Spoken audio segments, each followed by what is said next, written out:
Welcome, ladies and gentlemen, to Retro Gold Movies. By special request, we are revisiting Dario Argento's 1977 cult classic, Suspiria. Starring Jessica Harper, Stefania Casini, Flavio Bucci, and Udo Kier, this film is about an American ballet student who arrives to a prestigious ballet academy in Germany. Through a series of horrific deaths and incidents, the main character Susie Banyan discovers the evil background of the dance school and the sinister forces behind the murders. Argento's horror film is quite a unique experience, particularly when seeing it through the eyes of a 21st century audience.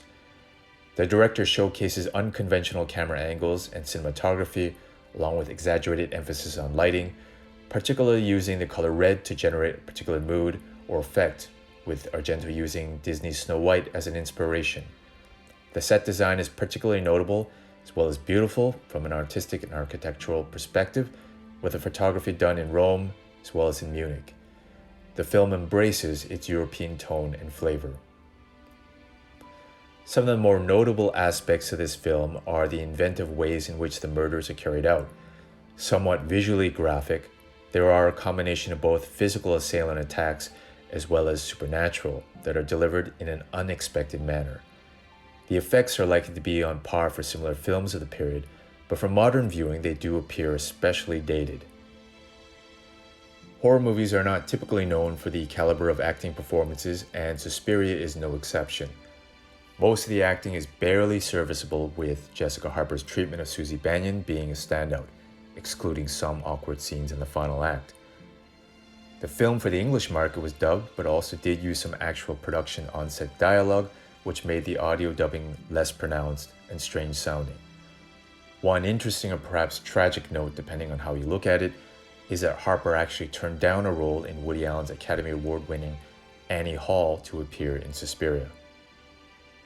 The film's principal weakness is its score. Composed by the Italian rock band Goblin, it is noisy and particularly distracting when used to build tension in certain scenes. There are times when one questions even if there is any connection to the music and what is being seen on screen. The loud and exaggerated tone and feeling of some aspects of the soundtrack bring to mind previous film classics like The Exorcist and the chaotic psychedelia of Apocalypse Now. Perhaps effective in its day, it immediately dates this film and undermines the highly stylized visual treatment that Argento was going for. One immediately draws the conclusion that the film's more silent moments are what could have been used to greater effect to increase the level of dread and tension in scenes. The pacing of the story as well seems to plod for the first 3/4 of the film and then tries to rush towards a discovery moment leading up to the final confrontation. The end result is unsatisfying and leaves viewers scratching their heads as to what they have just witnessed. Despite all of this, Argento's Suspiria is still worth seeing as an artistic attempt at horror from that period. There may be a sequence here or there that could be called somewhat disturbing. The film, however, is less about being scary and more of an unusual kaleidoscope of sense experiences.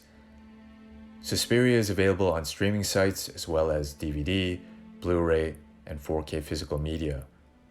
Thank you for watching. If you enjoyed this video, please feel free to like it, subscribe to the channel for more quality reviews and recommendations. Thank you as well to my dear friend Joel for recommending Suspiria to review. Hope you all enjoyed it, and take care.